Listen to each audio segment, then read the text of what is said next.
ऐसे ऐसे भी भक्त हुए जिनको मानव शरीर नहीं मिला, फिर भी उन्होंने भगवान को पा लिया। ऐसा कौन सा भक्त हो गया? बोले एक आशित गिरवरो राजस त्रिकूट इति विश्रुतः। त्रिकूट पर्वत पर एक हाथी रहता था, गजेंद्र रहता था। अपने परिवार के साथ बड़े आनंद के साथ जीवन व्यतीत कर रहा था। एक दिन उसके मन में इच्छा हुई, थोड़ा मौसम अच्छा है, चलो परिवार के साथ पिकनिक मनाने चलते हैं। घूमने निकल गया। घूमने कहाँ आया? पर्वत के नीचे वरुण भगवान का एक बगीचा था, उपवन था, उसमें चला गया। और उस उपवन में एक बड़ा सुंदर सरोवर था। सरोवर देखते ही हाथी को तो बड़ा आनंद आता है कि इसमें नहाएंगे, स्नान करेंगे। पूरे परिवार के साथ घुस गया और बड़े आनंद ले रहे हैं सब। डूब डूब करके सूंड में पानी भर के एक दूसरे के ऊपर डाल रहे हैं। खूब आनंद आ रहा है जीवन में।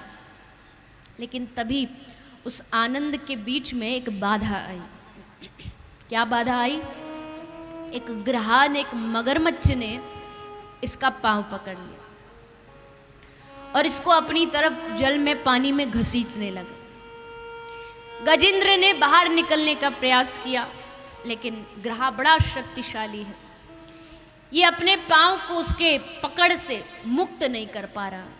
बार बार कोशिश करता है, बाहर आता है, ग्रहा फिर भीतर खींच लेता है, फिर बाहर आता है, फिर ग्रहा भीतर खींच लेता है। और इसी के साथ इसका युद्ध चल रहा है, लड़ाई हो रही है।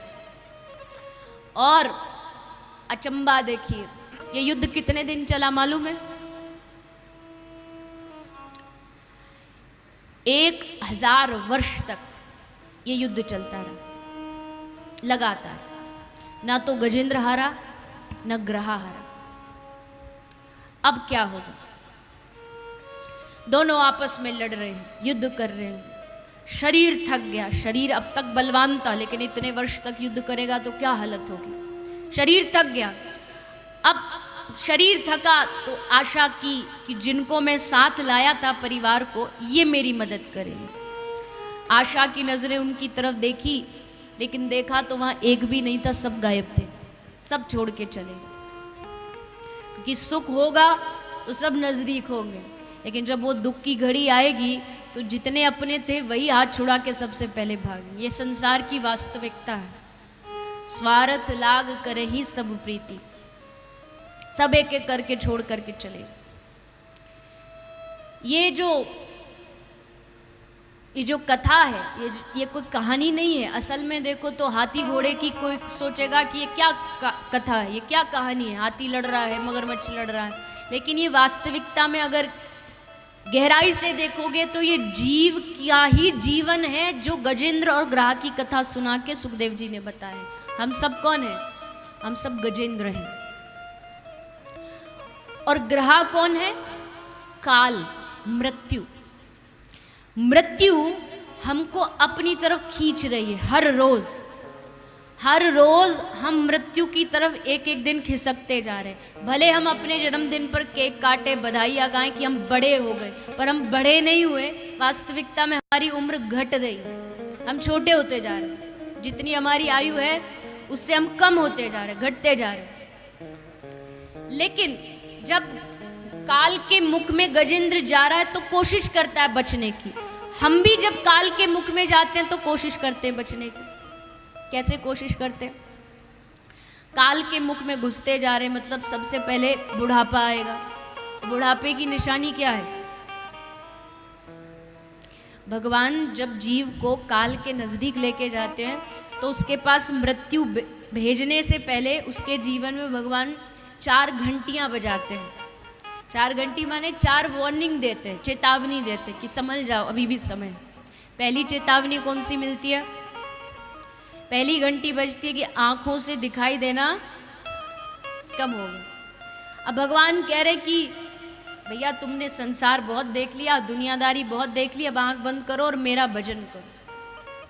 पर आदमी हार नहीं मानता। वो सोचता है कि बूढ़ा नहीं होगा, कुछ भी हो जाए। वो तुरंत जा करके स्पेशलिस्ट के पास ग्लासेस लगवा लेगा, लेकिन बूढ़ा नहीं होगा। भगवान बोलते कोई बात नहीं, 1 घंटी नहीं तूने समझी, चल दूसरी घंटी बजाएंगे। दूसरी घंटी क्या बजाएंगे? दूसरी क्या बजती है? दूसरी घंटी बजी, बाल पूरे एकदम सफेद हो गए। भगवान कहते तू बड़े मजे लेता था, जुल्फे घुमाता हुआ घूमता था, ले अब कर क्या करेगा। पर आदमी फिर भी हार नहीं मानता, बोले भगवान की चेतावनी को ध्यान नहीं देता, फिर भी बचने की कोशिश करता है। वो जाके ब्यूटी पार्लर में पहले से भी बढ़िया रंग बिरंगे बाल करवा लेगा, डाई करवा लेगा, पर हार नहीं मानेगा। तीसरी घंटी बजाई भगवान ने। तीसरी कौन सी बजी?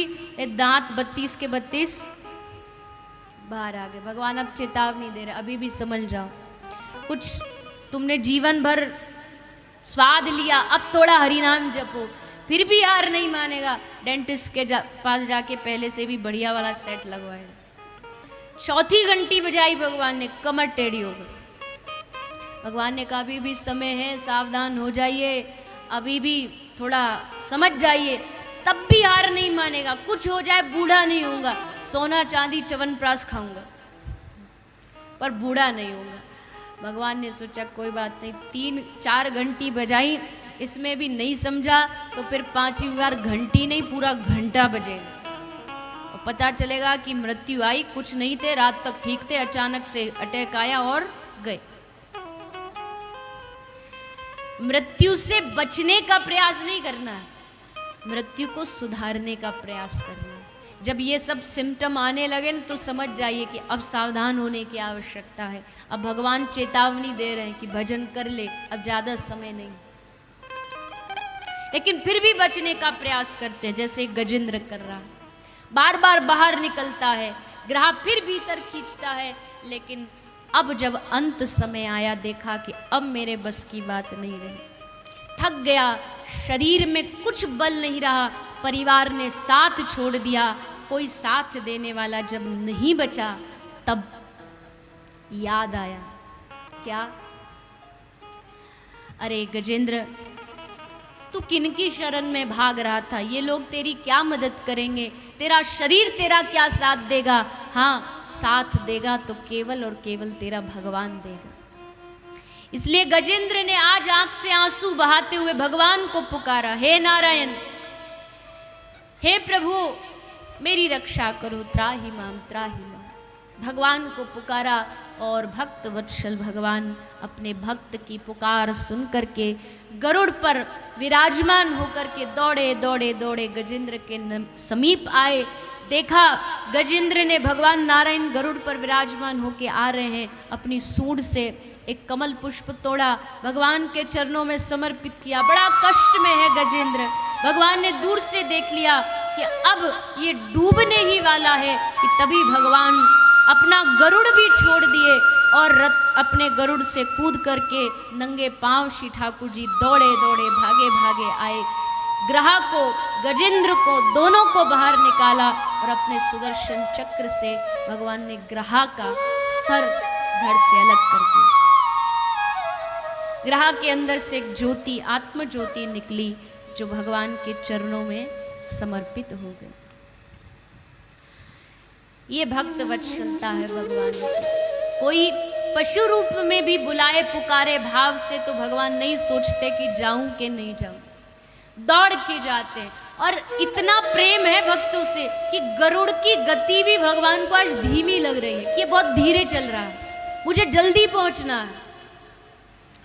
भगवान तो एकदम तैयार है हमारी रक्षा के लिए, बस कोई बुलाने वाला तो चाहिए। मंदिर में कभी भगवान की मूर्ति आपको बैठी हुई नहीं मिलेगी, अधिकांश, अपवाद एक आध मिल जाए अलग बात है, अधिकांश खड़ी हुई ही मूर्ति मिलेगी। भक्तों ने पूछा प्रभु आप खड़े क्यों रहते हो? बोले न जाने कब मेरे कौन से भक्त को मेरी आवश्यकता पड़ जाए, जितनी देर में उठने में लगाऊंगा उससे पहले तो दौड़ करके मैं उसकी रक्षा करने पहुंच जाऊं। कौन रहता है दुनिया में इतना तैयार हमारी मदद के लिए? 10 बार मांगोगे मदद तो नहीं मिलेगी, वो भगवान तो तैयार है, कोई बुलाए तो सही, कोई पुकारे तो सही। तो भगवान ने गजेंद्र ग्रह दोनों पर खूब कृपा की।